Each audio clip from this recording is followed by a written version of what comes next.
Janabheri news కు స్వాగతం. ముందుగా హెడ్లైన్స్.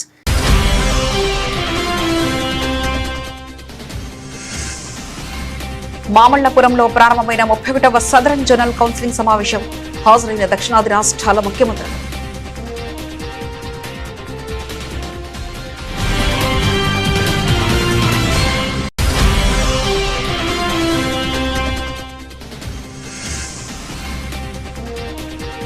స్వాతంత్ర సమరయోధుల త్యాగాలను అవమానించొద్దు. కాంగ్రెస్ పై విరుచుకుపడ్డ కేంద్ర మంత్రి శివరాజ్ సింగ్ చౌహాన్.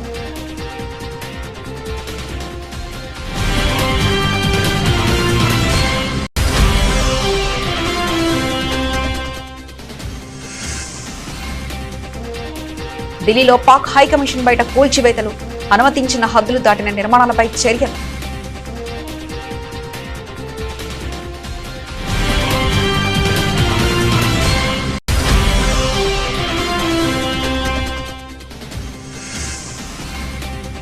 దేశం కంటే పార్టీ ప్రయోజనాలకే కాంగ్రెస్ ప్రాధాన్యత. వందే మాతర వివాదంపై బీజేపీ నేత ధ్వజం.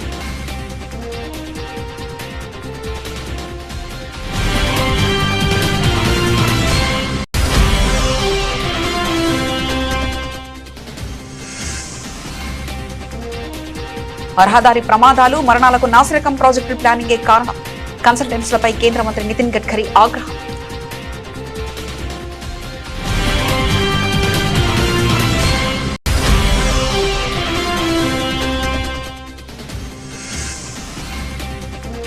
కొడుకుని కాపాడుకోవడానికి చంద్రబాబు దిగజారుతున్నారు. గ్రూప్ 1 వివాదంపై వైఎస్ జగన్ తీవ్ర ఆగ్రహం.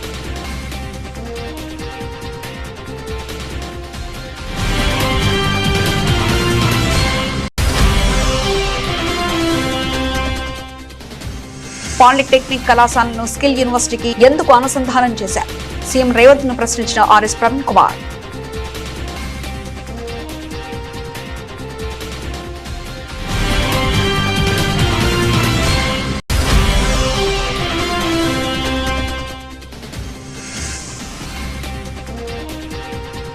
అనంతపురం టీడీపీలో రాజకీయ వేడి. ఎమ్మెల్యేపై అధిష్టానానికి మాజీ ఎమ్మెల్యే ఫిర్యాదు.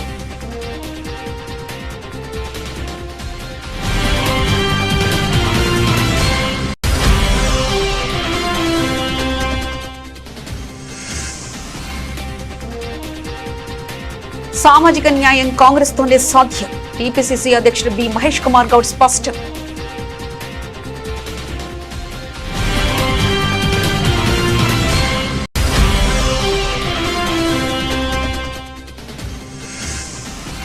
డిఎస్సీ అక్రమాలపై శాసనమండలిలో తీవ్ర ఉద్రిక్తత.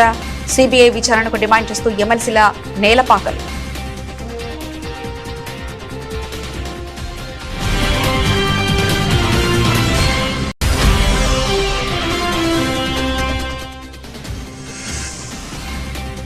ప్రీ క్వార్టర్స్ పోర్ సై అంటున్న పివి సింధు. శ్రమించడానికి 100% శ్రమించేందుకు సిద్ధంగా ఉన్నారంటూ వ్యాఖ్య.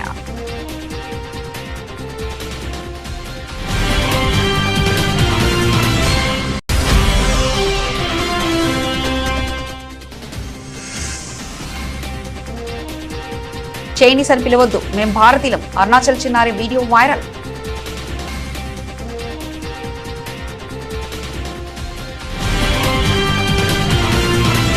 తమిళనాడులో మామళ్లపురం, మహాబలిపురం వేదికగా 31వ సదరన్ జనరల్ కౌన్సిలింగ్ సమావేశం అత్యంత ప్రాధాన్యత సంతరించుకుంది.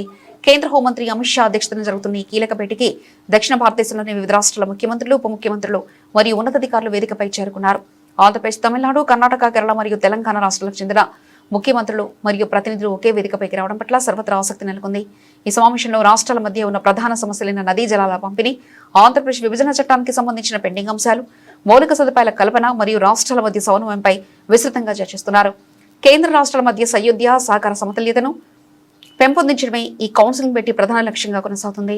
వందే మాతర గీతంపై కాంగ్రెస్ పార్టీ తీరును నిరసిస్తూ కేంద్ర మంత్రి శివరాజ్ సింగ్ చౌహాన్ సంచలన వ్యాఖ్యలు చేశారు. వందే మాతరం అనేది భారతదేశం యొక్క ఆత్మగౌరవానికి, జాతి గౌరవానికి ప్రతీక అని స్పష్టం చేశారు. మీడియాతో మాట్లాడిన ఆయన, దేశ స్వాతంత్ర పోరాటంలో వేలాది మంది విప్లవకారులు వందే మాతర నినాదాన్ని గుండెల్లో నింపుకొని నవ్వుతూ ఉరికంబాన్ని ఎక్కారని, తమ ప్రాణాలను సైతం మాతృభూమి కోసం త్యాగం చేశారని గుర్తు చేశారు.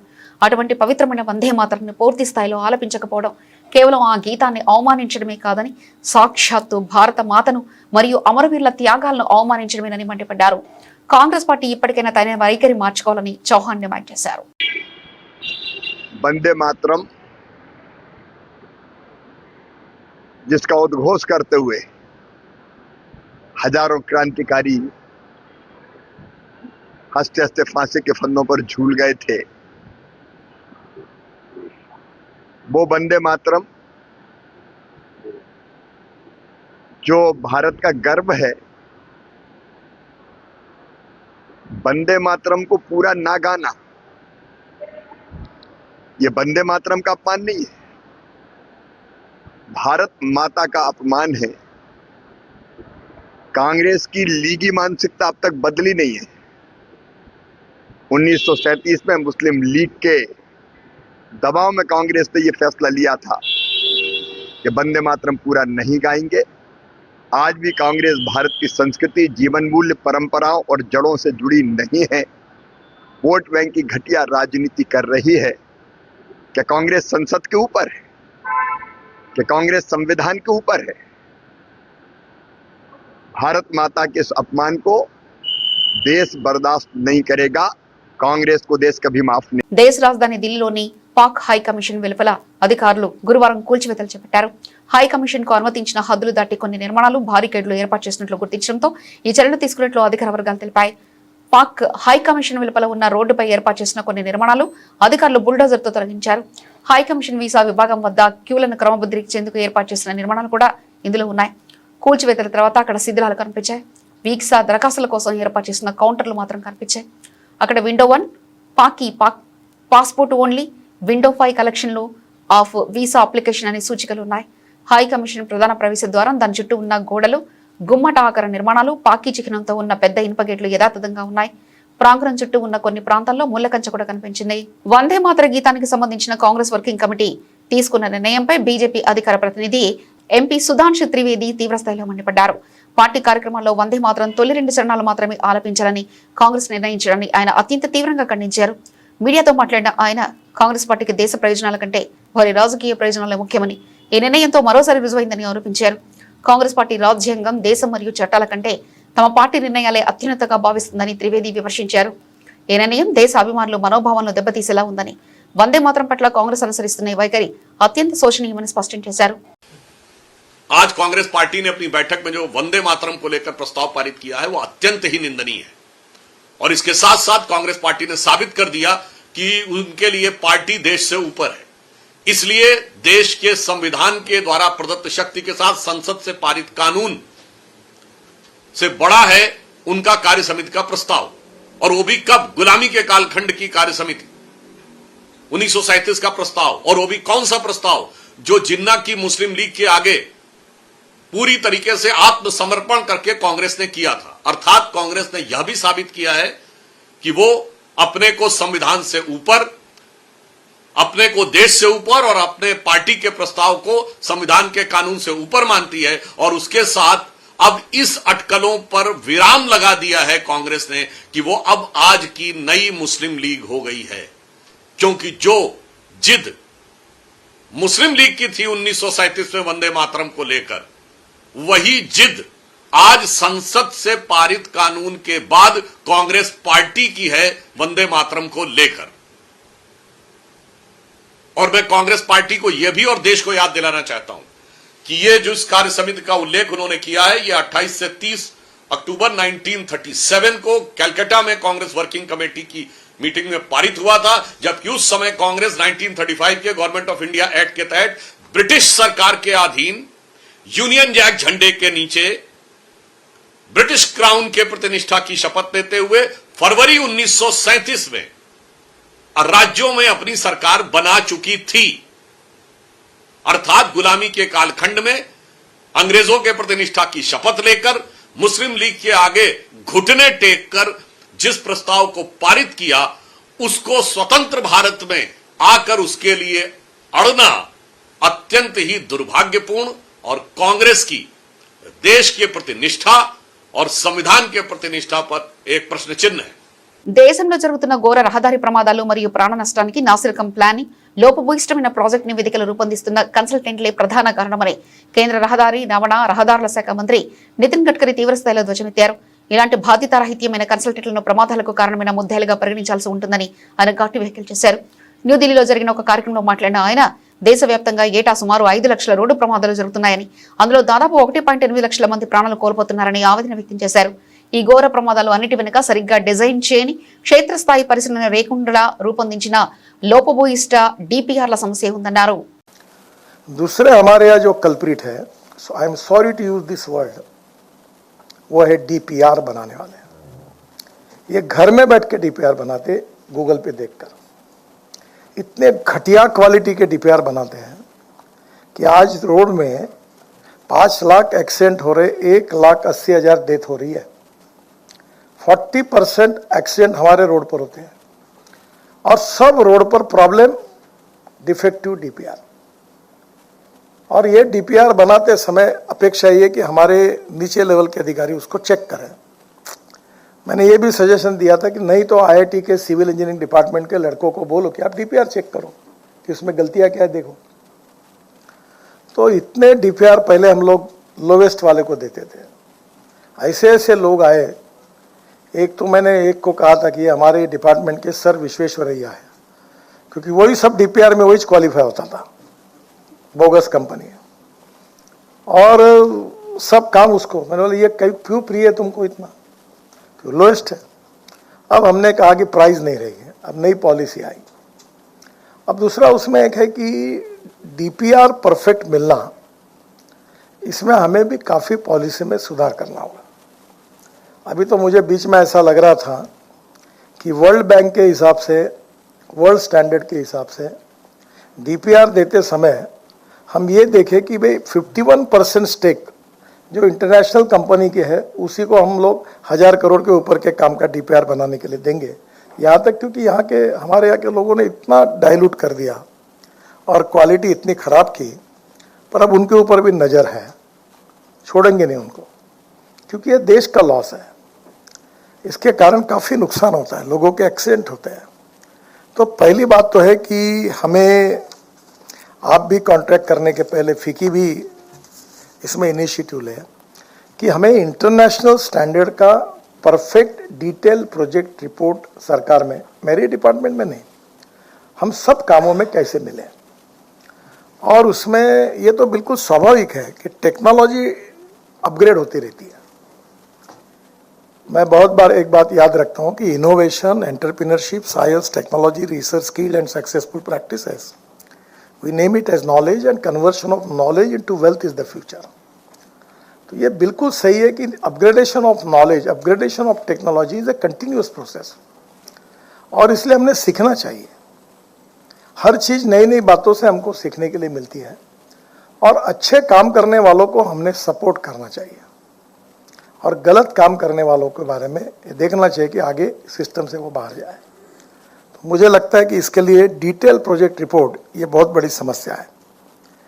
आपकी ये टनल और ब्रिजेस पर कॉन्फ्रेंस है, और मुझे लगता है कि हमारे यहाँ बहुत काम निकल रहा है. अभी 3-1 लाख करोड़ के टनल्स हैं. 2018 ఏపీపీఎస్సీ గ్రూప్ 1 నియామకాల్లో అక్రమాలు జరిగాయంటూ ముఖ్యమంత్రి నారా చంద్రబాబు నాయుడు చేసిన ఆరోపణలపై వైఎస్ఆర్సీపీ అధినేత మాజీ ముఖ్యమంత్రి వైఎస్ జగన్మోహన్ రెడ్డి తీవ్రస్థాయిలో మండిపడ్డారు. తన కొడుకుని కాపాడుకోవడానికి చంద్రబాబు దిగజారి రాజకీయాలు చేస్తున్నారని ఆయన ధ్వజమెత్తారు.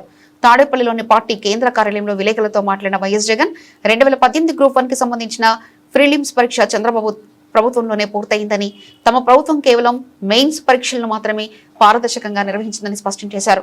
ప్రస్తుత DSE విధానం మాదిరిగా తమ హయాంలో పేపర్ లీకేజీలు జరగలేదని, అవుట్సోర్సింగ్ ఉద్యోగులకు అక్రమంగా ర్యాంకులు రాలేదని అన్నారు. ఇప్పుడు కొడుకును కాపాడుకునేందుకు చంద్రబాబు నాయుడు గారు మరింత దిగజారిపోయి 2018 అంటే ఆయన ప్రభుత్వం చివరిలో 2018లో ఏపీపీఎస్సీ గ్రూప్ 1 భర్తీపై తప్పుడు ఆరోపణలు చేయడం మొదలెట్టాడు. ఆశ్చర్యం ఏమిటో తెలుసా, చంద్రబాబు నాయుడు చేస్తూ ఉన్న ఈ సోకాల్డ్ ఆరోపణల మీద ఇది 2018లో చంద్రబాబు నాయుడు గారి ప్రభుత్వంలోనే ప్రిలిమ్స్ కూడా అయిపోయినాయి.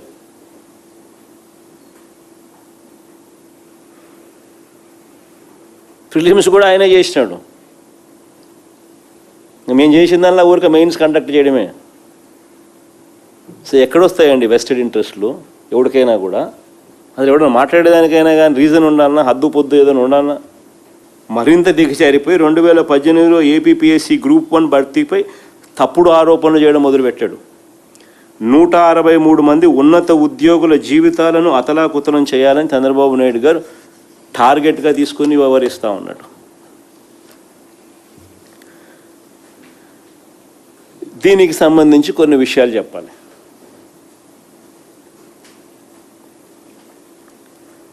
ఇది వెరీ ఇంపార్టెంట్.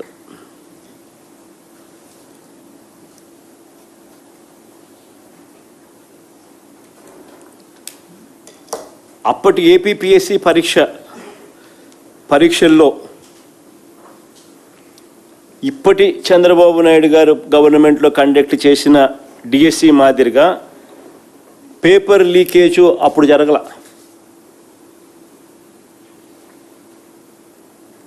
అప్పట్లో చంద్రబాబు నాయుడు కన్ఫ్యూజన్ వద్దు, ఇప్పుడు నేను మాట్లాడేది అప్పుడు గురించి. అంటే అంటే మన ప్రభుత్వంలో మన చంద్రబాబు నాయుడు మా మీద చేస్తూ ఉన్న ఆరోపణలను కౌంటర్ ఇస్తున్నా. అంటే మా ప్రభుత్వం అప్పటి ఏపీపీఎస్సీ పరీక్షల్లో ఇప్పుడు చంద్రబాబు నాయుడు మాదిరిగా పేపర్ లీకేజ్ జరగల. ఇప్పటి డిఎస్సి మాదిరిగా ప్రశ్నపత్రాల విభాగంలో పనిచేస్తూ ఉన్న అవుట్సోర్సింగ్ ఉద్యోగులకి ఎవరికి ర్యాంకులు రాలా.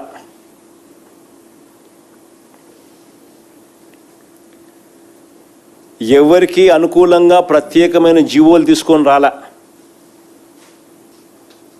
ఎవరికి అనుకూలంగా మేము మా హయాంలో ప్రత్యేకంగా ఎవరికి ఫేవర్ చేయాలని అనుకూలంగా ప్రత్యేకమైన జీవోలు తీసుకొని రాలా. పరీక్షలే రాయకుండా ఎవరికి ఉద్యోగాలు ఇవ్వాల. పరీక్షలే రాయకుండా యంగ్ ఇండియా స్కిల్ యూనివర్సిటీ ఏర్పాటు మరియు పాలిటెక్నిక్ కళాశాల అనుసంధానంపై కాంగ్రెస్ ప్రభుత్వం ముఖ్యమంత్రి రేవంత్ రెడ్డి లక్ష్యంగా బీఆర్ఎస్ ప్రధాన కార్యదర్శి డాక్టర్ ఆర్ఎస్ ప్రవీణ్ కుమార్ తీవ్ర స్థాయిలో విమర్శలు గుప్పించారు. హైదరాబాద్ లో మాట్లాడిన ఆయన రాష్ట్రంలో ఉన్న ప్రభుత్వ ప్రైవేట్ పాలిటెక్నిక్ కళాశాలను యంగ్ ఇండియా స్కిల్ యూనివర్సిటీగా అనుసంధానించాల్సిన అవసరం ఏమొచ్చిందని ప్రభుత్వాన్ని ప్రశ్నించారు. 4th సిటీ పరిధిలో ఉన్న ముఖ్యమంత్రి రేవంత్ రెడ్డికి చెందిన సొంత భూముల రేట్లను పెంచుకోవడానికి అక్కడ స్కిల్ యూనివర్సిటీ ఏర్పాటు చేస్తారని ఆరోపించారు. రేవంత్ రెడ్డి తన స్వప్రయోజనాల కోసమే ఇటువంటి నిర్ణయాలు తీసుకుంటున్నారని, విద్యా వ్యవస్థను మరియు విద్యార్థుల భవిష్యత్తును తమ వ్యాపార ప్రయోజనాలకు వాడుకుంటున్నారని ఆర్ఎస్ ప్రవీణ్ కుమార్ మండిపడ్డారు. ఈ ముఖ్యమంత్రి అధికారంలోకి వచ్చిన వెంటనే ఆయన్నే హోంశాఖ పెట్టుకున్నారు, ఆయన్నే విద్యాశాఖ కూడా పెట్టుకున్నాడు. ఈ ముఖ్యమంత్రి గారు చాలాసార్లు కూడా విద్యాశాఖను నేను కావాలని నా దగ్గర పెట్టుకున్నా అని చెప్పడం జరిగింది. ఇప్పుడు అర్థమవుతుంది మీరు కావాలని దీన్ని ఎందుకు పెట్టుకున్నారు. ఒకసారి మీరు ఈ జీవో నెంబర్ 97లో చాలామంది కేవలం జీవో నెంబర్ సబ్జెక్టే చదువుతారు, కానీ కొంచెం లోతుగా ఆలోచిస్తే జీవో నెంబర్ 97 16/6/2026 ఈ డేట్ నాడు రిలీజ్ అయిన జీవోలో 3వ రెఫరెన్స్ మీరు చూడాలి. మొదటి రెఫరెన్స్ ఏమో GO number 2 and 3 labour employment, రెండవ reference GO number 14 of industries and commerce department, మూడవది అతి ముఖ్యమైనది ఏందయ్యా అంటే నోట్ నెంబర్ 58 ఆఫ్ పిఎస్సిఎం అంటే PS to CM 2026 dated 5/6/2026 of CMO. అంటే ముఖ్యమంత్రి ఒక మెమో ఇచ్చి ఎవరికి, ఇగో ఇది ఎవరైతే రిలీజ్ చేసినారో వాళ్ళకు, ముఖ్యమంత్రి చీఫ్ సెక్రటరీకి ఒక మెమో ఇచ్చి, ఆనాటి చీఫ్ సెక్రటరీకి మెమో ఇచ్చి నువ్వు అర్జెంటుగా ఈ పాలిటెక్నిక్ కాలేజ్ అన్ని కూడా యంగ్ ఇండియా స్కిల్ యూనివర్సిటీకి అనుసంధానం చెయ్యి అని చెప్పి ముఖ్యమంత్రి కార్యాలయం నుంచి 5/6/2026 నాడు ఒక నోట్ పోయింది. నేను రేవంత్ రెడ్డి గారిని అడుగుతున్నా, మీ క్వాలిఫికేషన్స్ ఏంటి రేవంత్ రెడ్డి గారు? ఇలా ఒక్క దెబ్బకే 128 పాలిటెక్నిక్ ప్రభుత్వ మరియు ప్రైవేట్ పాలిటెక్నిక్ కళాశాలలను ఒక్క దెబ్బకే యంగ్ ఇండియా స్కిల్ యూనివర్సిటీలో ఎందుకు మీరు ఎందుకు అనుసంధానం చేయాలనుకుంటున్నారు? ఆ గొడుగు కిందకి ఎందుకు తీసుకురావాలనుకుంటున్నారు? అది మొదటి ప్రశ్న. తెలంగాణ ప్రజలకు తెలవని కొన్ని విషయాలు ఇప్పుడు మేము చెప్తాం, మీరు బాగా ఆలోచించండి. ముఖ్యమంత్రి అధికారంలోకి వచ్చిన వెంటనే, అంటే కాంగ్రెస్ పార్టీ అధికారంలోకి వచ్చిన వెంటనే 4th సిటీ అని ఒక డ్రామా మొదలుపెట్టిండు. అందరూ ఈ మధ్యన తెలంగాణలో 4th సిటీ కాదు, అది 4 బ్రదర్ సిటీ అని అంటున్నారు. ఈ 4th సిటీ ఎక్కడుంది? మాడుగుల మండలానికి దగ్గర, లేకపోతే నాగార్జున సాగర్ హైవే, అదేవిధంగా శ్రీశైలం హైవేకు మధ్యలో ఉండే ప్రాంతం అంతా కూడా ఈ 4th సిటీ అని పెట్టిండ్రు. ఈ 4th సిటీలో ముఖ్యమంత్రి గారు అక్కడ రియల్ ఎస్టేట్ బాగా లేపాలి, ఈయనకు అక్కడ 3,000 నుంచి 4,000 ఎకరాలు ఈయన కుటుంబ సభ్యులకు ఆ 4 సిటీలో అక్రమంగా అక్వైర్ చేసిండ్రని ముందు రియల్ ఎస్టేట్ వ్యాపారే ముఖ్యమంత్రి కాబట్టి ముఖ్యమంత్రి తన BA కంప్లీట్ చేసిన తర్వాత BA కంప్లీట్ చేసిండో లేదో మనకు తెలియదు, ఆయనకి ఏం సర్టిఫికేట్ ఉందో ఎన్ని మార్కులు వచ్చినాయో తెలంగాణ పిల్లలకు తెలియదు. కానీ ఆయన అనుకున్న ఒక క్షణం BA కంప్లీట్ చేసిండు రేవంత్ రెడ్డి గారు. ఆయన చేయంగానే అక్కడ మరి 4th సిటీ అని ఒకటి మొదలుపెట్టారు. 4th సిటీ అని మొదలుపెట్టిన తర్వాత దానికి రియల్ ఎస్టేట్లో అయింది, ఒక భూమికి రేటు రావాలంటే ముందు రోడ్డు వేయాలి. 4,000 కోట్ల రూపాయలతోని అక్కడ గ్రీన్ ఫీల్డ్ హైవే ఒకటి కడుతున్నాడు రేవంత్ రెడ్డి గారు. మరి రోడ్డు వేసినా కూడా అనంతపురం జిల్లా తెలుగుదేశం పార్టీలో వర్గపోరు మరోసారి తీవ్ర స్థాయికి చేరింది. అనంతపురం అర్బన్ ఎమ్మెల్యే దగ్గుపాటి వెంకటేశ్వర ప్రసాద్ అవినీతి అక్రమాలకు పాల్పడుతున్నారంటూ టీడీపీ మాజీ ఎమ్మెల్యే వై ప్రభాకర్ చౌదరి చేసిన ఆరోపణలు నియోజకవర్గంలో తీవ్ర సంచలనం సృష్టిస్తున్నాయి. ఎమ్మెల్యే వెంకటేశ్వర ప్రసాద్ పై ఆధారాలతో కూడిన 1000 పేజీల నివేదికను సిద్ధం చేసి పార్టీ అధిష్టానం దృష్టికి తీసుకెళ్లినట్లు సమాచారం. సొంత పార్టీ నాయకులే ఈ స్థాయిలో పరస్పర ఆరోపణలు చేసుకోవడంతో ప్రభుత్వం పార్టీ ప్రతిష్ఠ దెబ్బతింటుందని స్థానికులు అభిప్రాయపడుతున్నారు. ఒకవేళ మాజీ ఎమ్మెల్యే చేసిన ఆరోపణలు నిజం లేకపోతే ఆయనపై చట్టపరమైన చర్యలు తీసుకోవాలి, లేదా ఆరోపణలు నిజమైతే అనంతపురం ఎమ్మెల్యేతో పాటు దీనిపై స్పందించిన పోలీసు యంత్రాంగంపై తక్షణమే చర్యలు తీసుకోవాలని స్థానిక ప్రజలు నియోజకవర్గ వాసులు డిమాండ్ చేస్తున్నారు. అలాంటి సందర్భంలో టికెట్ కోల్పోయినా కూడా కొంతమంది బాధతో పార్టీ కార్యాలయాల మీద పోయి ఏదో దాడి చేశారు. మరి పార్టీ కార్యాలయం మీద దాడి చేసినప్పుడు చేతులెత్తి నమస్కరించి నేను వద్దని చెప్పి నివారించాను, ఇంట్లో కూర్చొని వినలేదు. అలాంటి సందర్భంలో కేసు ఒకటి బనాయించారు, దాంట్లో చాలా మంది ముద్దాయిలు ఉన్నారు. ఆ ముద్దాయిలు ఈ రోజు మరి కొంతమంది ఇక్కడ వచ్చారు, కొంతమంది మరి గవర్నమెంట్ అంటే ప్రజాప్రతినిధి దగ్గర చేరారు. అలాంటి ఓలో సంబంధం లేనటువంటి ఒడ్డే మురళి అనేటువంటి వ్యక్తిని పదే అతనికి నాకు ఆపాదిస్తూ ఆ యొక్క పార్టీ కార్యాలయం మీద దాడిలో ఉన్నాడని. మరి నిందితులు కోర్టులో ఉన్నారు, ఆ జాబితాలో ఆ నిందితులంతా ప్రస్తుత ప్రజాప్రతినిధి చుట్టూ తిరుగుతున్నారే, మరి వాళ్ళకి ఏం సమాధానం ఇస్తావు గౌరవ మిత్రమా అని ఆయన మీ ద్వారా అడుగుతున్నా. అంటే నీవు చేసే అరాచకాలకి అవినీతికి అక్రమాలకి ఊతంగా లేదా మద్దతుగా ఉంటే వాడు తెలుగుదేశం పార్టీ. చంద్రబాబు నాయుడు కోసం లోకేష్ గారి కోసం అహర్నిశలు కష్టపడి ఈ జిల్లాలో పార్టీని బతికించాలని చెప్పి ఏ కార్యక్రమాలు జరిగినా కూడా, అంతెందుకు పులివెందులో జరిగినా కూడా, ఉరవకొండలో జరిగినా, ఏ ప్రాంతంలో జరిగినా కూడా ఇక్కడ 100,000 మంది బస్సుల్లో కార్యాల్లో పోయి సొంత ఖర్చులతో పనిచేస్తే, అంతెందుకు నీ కోసం ఎన్నికల్లో పనిచేసినటువంటి ఈ కార్యకర్తల మీద తప్పుడు కేసులు బనాయించి వాళ్ళందరినీ కూడా హింసించి ఒక ఇన్స్పెక్టర్ని పెట్టుకొని నెలసరి మామూలు నువ్వు ఆ ఇన్స్పెక్టర్ కలిసి పెట్టుకుంటూ వస్తూ ఆ ఇన్స్పెక్టర్ ద్వారా వీళ్ళని కూడా బెదిరిస్తారా? ఆయన ఇన్స్పెక్టర్ గారిని అడుగుతున్నా, మీరు ఎవరి కింద పనిచేస్తున్నారు? ప్రజలు మీకు జీతం ఇస్తా అంటే ప్రజల కోసం పనిచేయండి. గంజాయి జరుగుతూ ఉంది, ఆ గంజాయిని నివారించండి. ఎస్పీ గారికి డిఐజీ గారికి లోబడి పనిచేయండి, ప్రభుత్వానికి లోబడి పనిచేయండి. కేవలం ఒక ప్రజాప్రతినిధి యొక్క ప్రయోజనాల కోసం ఇన్స్పెక్టర్లు పనిచేస్తూ ఉంటే, మరి అదేవిధంగా టౌన్లో భూ కబ్జాలు జరుగుతూ ఉంటే, ఎవరైనా పోలీస్ స్టేషన్ పోయి కంప్లైంట్ చేస్తూ ఉంటే ఆ ఇన్స్పెక్టర్ మీరు ఎమ్మెల్యే పోయి కలవండి, లేకపోతే మీ మీద ఎదురు కేసు పెడతామని చెప్పేటువంటి దుస్సంప్రదాయం నియోజకవర్గంలో జరుగుతూ ఉంటే బాధపడుతున్నా. మొన్నటికి మొన్న గిల్లాస స్కూల్ దగ్గర రాజు అని చెప్పి ఓ టీ బంక్ అతను బంకు పెట్టుకొని ఉంటే అతన్ని పిలిపించి ఇదే శాసనసభ్యుడు కాళ్లతో బూట్లతో 3 టౌన్ ఇన్స్పెక్టర్ ముందర చితక బాధితే ఈ రోజు కూడా అడిగే నాతుడి నగరంలో లేకపోవడం నిజంగా బాధాకరంగా ఉంది. నా దగ్గరకు వచ్చి బోర్లను విలిపిస్తే ఎస్పీ గారి దగ్గరకు వస్తావా కంప్లైంట్ ఇస్తామంటే సార్ నన్ను చంపుతానన్నాడు, ఆయన స్వయంగా కొట్టాడన్నాడు. మరి ఇదే పోలీస్ని నేను ఎస్పీ గారిని అడుగుతున్నా, మీరు దయచేసి ఆ ఇన్స్పెక్టర్ ఎక్కడున్నా కూడా ఏ టైంలో ఏ రోజు పోయారో టైమింగ్ కూడా ఇస్తాను. సీసీ కెమెరాలు చెక్ చేయండి. స్వయంగా కొట్టాడు, సుమోటో కింద చేసి అతని మీద కేసు పెట్టాల్సిన బాధ్యత మీ డిపార్ట్మెంట్కి లేదని చెప్తున్నా. శాసనసభ్యుడు అనేవాడు ప్రజలకు జవాబుదారిగా ఉండాలా, చట్టాన్ని గౌరవించాలా, చట్టసభలో చట్టం చేసే దాంట్లో పాల్గొనాలా, పార్టీ ప్రయోజనాలు కాపాడాలా, ప్రజలకు అండదండలుగా ఉండాలా. ఆ విధంగా కాకుండా కక్ష సాధింపుతో ప్రజల మీద కార్యకర్తల మీద పడతా ఉంటే చూస్తూ ఇంకా మౌనంగా ఉంటే ఒక పార్టీ కార్యకర్తగా బాధ కలుగుతూ ఉంది. ఆవేదనతో చెప్తా ఉన్నా. 3 రోజుల కిందట కర్నూలుకి సంబంధించిన ఒక మహిళ నా దగ్గరకు వచ్చి, సార్ నా భూములు కబ్జా చేశారంట మీరు మీ అనుచరులు అని చెప్తే, ఎవరు చెప్పారమ్మా అంటే, కాంగ్రెస్ పార్టీ ఎల్లప్పుడూ సామాజిక న్యాయానికి కట్టుబడి ఉంటుందని టీపీసీసీ అధ్యక్షుడు బి మహేష్ కుమార్ గౌడ్ స్పష్టం చేశారు. వెనుకబడిన వర్గాలకు బీసీలకు నిజమైన అండగా నిలిచే ఏకైక పార్టీ కాంగ్రెస్ మాత్రమేనని ఆయన పునరుద్ఘాటించారు. మీడియాతో మాట్లాడిన ఆయన బీసీల సంక్షేమం మరియు అన్ని రంగాల్లో వారికి సరైన ప్రాతినిధ్యం కల్పించడం కాంగ్రెస్ పార్టీతోనే సాధ్యమవుతుందని అన్నారు.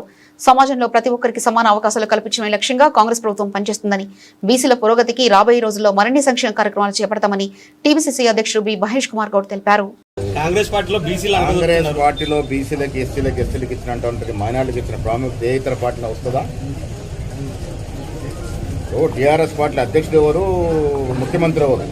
వాళ్ళ మా కాంగ్రెస్ పార్టీలో ముఖ్యమంత్రి ఒక అగ్రవర్ణానికి చెందినవాడైతే బీసీ వర్గానికి చెందిన పీసీ అధ్యక్షుడు, దళిత వర్గానికి చెందిన భట్టి గారు డిప్యూటీ సీఎం, మరొక దళిత నాయకుడు ఇవాళ స్పీకరు. ఎవరు ఏ వర్గానికి సముచితంగా న్యాయం చేస్తూ ఉన్నారు? కాంగ్రెస్ పార్టీ తప్ప ఈ దేశంలో ఏ ఇతర పార్టీ సామాజిక న్యాయానికి కట్టుబడి లేదు. ఆ సామాజిక న్యాయం చేసే దమ్ము ధైర్యం కాంగ్రెస్ పార్టీకి మాత్రమే ఉంది. దానిలో భాగంగానే కదా కుల సర్వే చేశాం. ఈ దేశంలో ఎవరైనా ఏ ప్రభుత్వం కుల సర్వే చేసిందా? మరి కుల సర్వే చేసినప్పుడు ఎవరు ముఖ్యమంత్రి? ఇక్కడ ఒక రెడ్డి ముఖ్యమంత్రి కదా. కాంగ్రెస్ విధానం దీన్ని ఆలోచించి దీన్ని సమూలంగా పరిశీలించి మాట్లాడాలి. ధన్యవాదాలు. ఆంధ్రప్రదేశ్ శాసనమండలిలో డీఎస్సీ నియామకాల్లో చోటు చేసుకుంటున్నాయనుకుంటున్న అక్రమాలపై తీవ్ర దుమారం రేగింది. డీఎస్సీ వ్యవహారంపై సభలో సమగ్ర చర్చ జరపాలని, అలాగే దీనిపై తక్షణమే సీబీఐ విచారణ ఆదేశించాలని డిమాండ్ చేస్తూ విపక్ష ఎమ్మెల్సీలు ఆందోళనకు దిగారు. చైర్మన్ పొడియం వద్దకు తీసుకెళ్లిన ఎమ్మెల్సీలు ప్రభుత్వానికి వ్యతిరేకంగా నినాదాలు చేస్తూ నేలపైనే కూర్చొని తమ నిరసన వ్యక్తం చేశారు. సభలో గందరగోళం నెలకొనడంతో చైర్మన్ సభను వాయిదా వేసినప్పటికీ ఎమ్మెల్సీలు తమ ఆందోళన విరమించలేదు. సభ వాయిదా పడిన తర్వాత కూడా శాసనమండలి ప్రాంగణంలో నేలపై కూర్చొని తమ నిరసన కొనసాగించారు. లక్షలాది మంది నిరుద్యోగుల జీవితాలతో ముడిపడి ఉన్న డీఎస్సీ అంశంపై ప్రభుత్వం సమాధానం చెప్పేంత వరకు తమ పోరాటం ఆగదని ఈ సందర్భంగా ఎమ్మెల్సీలు స్పష్టం చేశారు.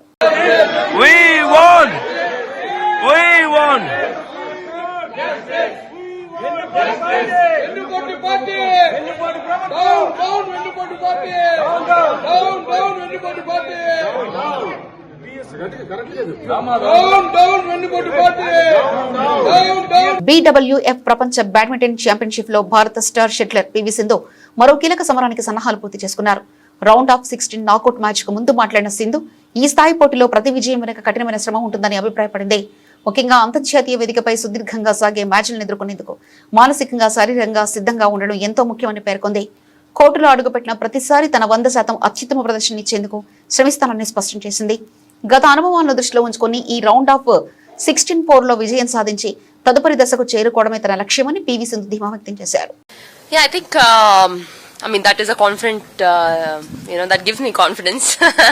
And I've played with Wang Zi a lot of times, and tomorrow playing against her, again, I think we know each other's game. It's just that, I need to be prepared for long matches. It's not going to be easy, or, you can't expect easy points, because, when you're playing against a top ranked player, you need to, be prepared for everything and anything. So I think tomorrow is the same game. I need to just go all out and give my best, I think, and play my 100%. I think that's all matters at the end of the day, because when you get onto the court, it's just that, you have to accordingly change, because it's not something new, or I'm not playing against her for the first time. Since we know each other's game, we need to make sure that, we need to keep changing accordingly. Home crowd wasn't supportive of you today. Which areas did you think that you excel in? I think overall, it was good. Maybe it could have been much better is what I felt, because there were some unforced errors from my side, and I should have controlled that. But I think, the home support was amazing. It was brilliant. Thanks to the crowd out there, and I hope the same crowd would be there tomorrow as well to support me, and I hope with that support I would, do my best and be on the winning side. మేము Indians, Chinese అని పిలిస్తే చాలా కోపం వస్తుంది, బాధగా ఉంటుంది. మమ్మల్ని Indians అని పిలవండి అంటూ అరుణాచల్ ప్రదేశ్ కు చెందిన ఓ చిన్నారి చెప్పిన ఈ మాటలు ఇప్పుడు సోషల్ మీడియాలో వైరల్ గా మారాయి. తనను చైనీస్ అని ప్రశ్నించిన వ్యక్తికి ఆ చిన్నారి ఎంతో స్పష్టంగా సమాధానం ఇచ్చింది. దేశంలోని ఈశాన్య రాష్ట్రాల ప్రజలు ఎదుర్కొంటున్న జాతి వివక్షతపై మరోసారి చర్చకు దారితీసిందని వైరల్ అవుతున్న ఈ వీడియోలో ఓ వ్యక్తి ఆ చిన్నారిని "నువ్వు చైనీస్వా?" అని అడిగాడు. అందుకు తను ఏ మాత్రం తడబడకుండా స్పందించింది. "మేము భారతీయులు, మమ్మల్ని చైనీస్ అని పిలిస్తే చాలా కోపం వస్తుంది, చాలా బాధగా ఉంటుంది. మమ్మల్ని ఇండియన్స్ అని పిలవండి, మేము ఇండియాకు చెందిన వాళ్ళం, ఈటానగర్లో ఉంటామని" చెప్పింది. చిన్న వయసులోనే తనకెదురైన ప్రశ్న తప్పని ఆమె స్పష్టంగా చెప్పడం నెటిజన్లను ఆకట్టుకుంది. తన బాధను దాచుకోకుండా, అదే సమయంలో ఎవరిని దూషించకుండా ఆమె చెప్పిన తీరు ప్రశంసలు అందుకుంటుంది. ఈ వీడియో ఇన్స్టాగ్రామ్, ఎక్స్ వంటి సామాజిక మాధ్యమాల్లో విస్తృతంగా షేర్ అవుతుంది. చిన్నారి స్పష్టతను పలువురు ప్రశంసిస్తున్నారు. ఈశాన్య రాష్ట్రాలకు చెందిన వారిని చైనీస్, నేపాల్ లేదా ఇతర దేశాలకు చెందిన వారిగా పొరపడడం ఇప్పటికీ కనిపిస్తుందని కొందరు నెటిజన్లు పేర్కొంటున్నారు. हेलो गाइस, हमको एक आदमी ना हमको ऐसे बोले आप चाइनीज सीखे ऐसे बोले मेरा अब इंडिया है, हम भी इंडिया है। आप लोग ऐसे मत बोलो, हम लोग इंडिया है। आप हम लोग को चाइनीज बोलने से हम बहुत गुस्सा होते हैं, बहुत दुखी होते हैं। प्लीज हमको ऐसे मत बोलो, हम बहुत दुखी होगा। तो हमको इंडिया बोलो, इंडिया, हमको चाइनीज मत बोलो। हम बहुत दुखी लगते चाइनीज बोलने से। हम इंडिया का है, हम ईटानगर में बैठते हैं। तो आप लोग ऐसे मत बोलो प्लीज। Bye bye. లైక్ కరో, ఫాలో కరో, సబ్స్క్రైబ్ కరో. బులెటిన్ ముగించే ముందు హెడ్లైన్స్ మరోసారి చూద్దాం.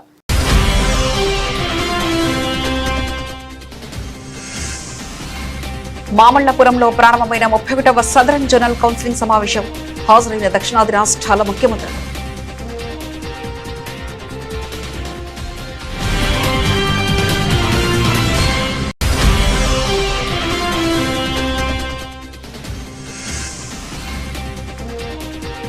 స్వాతంత్ర సమరయోధుల త్యాగాలను అవమానించొద్దు, కాంగ్రెస్ పై విరుచుకుపడ్డ కేంద్ర మంత్రి శివరాజ్ సింగ్ చౌహాన్.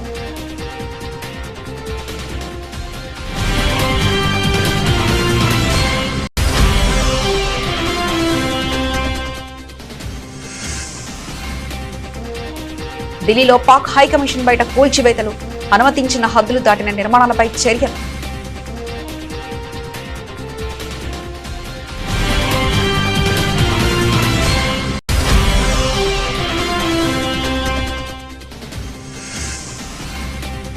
దేశం కంటే పార్టీ ప్రయోజనాలకే కాంగ్రెస్ ప్రాధాన్యత, వందే మాతర వివాదంపై బీజేపీ నేత ధ్వజం.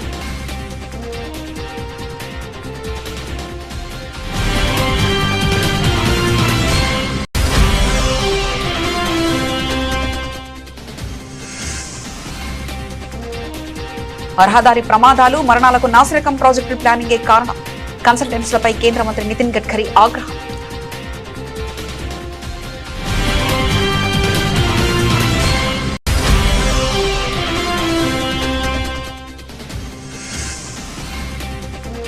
కొడుకుని కాపాడుకోవడానికి చంద్రబాబు దిగజారుతున్నారు, గ్రూప్ 1 వివాదంపై వైఎస్ జగన్ తీవ్ర ఆగ్రహం.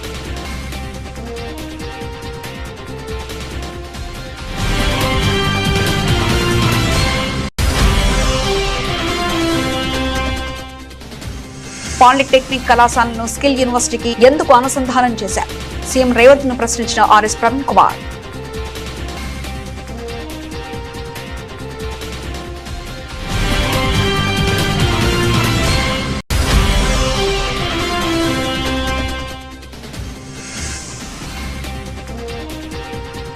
అనంతపురం టీడీపీలో రాజకీయ వేడి, ఎమ్మెల్యేపై అధిష్టానానికి మాజీ ఎమ్మెల్యే ఫిర్యాదు.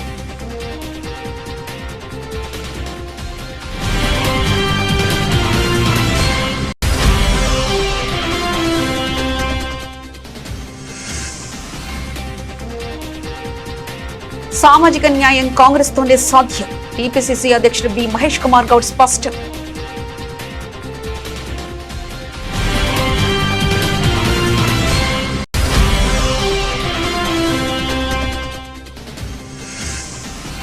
డిఎస్సీ అక్రమాలపై శాసనమండలిలో తీవ్ర ఉద్రిక్తత, సిబిఐ విచారణకు డిమాండ్ చేస్తూ ఎమ్మెల్సీల నేలపాకలు.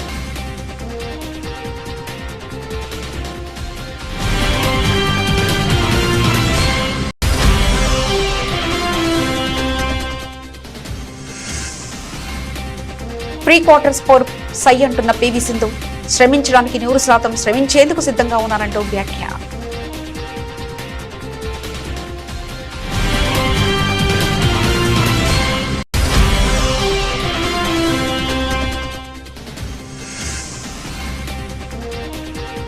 చైనీస్ అని పిలవద్దు, మేం భారతీయులం, అరుణాచల్ చిన్నారి వీడియో వైరల్.